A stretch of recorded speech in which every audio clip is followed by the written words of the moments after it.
waxay ka mid ahayd 4 qof ay isku dayay inay dilaan hogaamiyihii Talyaaniga ahaa ee Mussolini, balse iyadu waxay ahayd qofkii ugu dhowaa ee sigay Mussolini, gabadhan oo lagu magacaabo Violet Gibson. ka hor intaynaan bilaabin muuqaalkeena, daawade fadlan channelka subscribe saar, sidoo kalena like-ta saar si dad badan u gaadho. haddaba kumuu ahaa Benito Mussolini? Mussolini waxa uu ahaa gudoomiyaha xisbigii faashistaha ahaa ee Talyaaniga.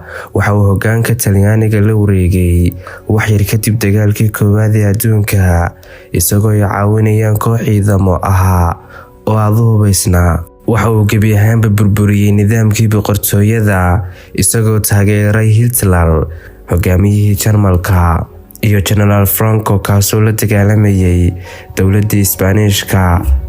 wuxuu dhaqan geliyay siyaasadihii xisbigiisa faashistaha iyo la dagaalanka kooxihii Yuhuudda ee awoodda badnaa waqtigaas. sidoo kale waxa uu ahaa ninkii dilay Cumar Mukhtaar, waa halgamaagii Liibiya. markay taariikhdu ahayd 7 bishii Abriil 1926, haweeney Irish ayaa kasoo dhex baxday dadweyne fara badan oo isugu soo baxay magaalada Roma, iyadoo la soo baxday baaskoolad, waxayna xabad sanka kaga dhufatay hogaamiyihii Talyaaniga ee Benito Mussolini. hase yeeshee waa uu ka badbaaday iskudaygii dilka ahaa, waxayna reer galbeedku ku tilmaameen geesiid ka soo horjeeda siyaasadii faashistinimada ee Mussolini. waxay ahayd mid taageersan siyaasadda reer galbeedka, iyadoo ku riday 3 xabadood Mussolini. hase ahaatee umay suurtoobin, waana la xidhay.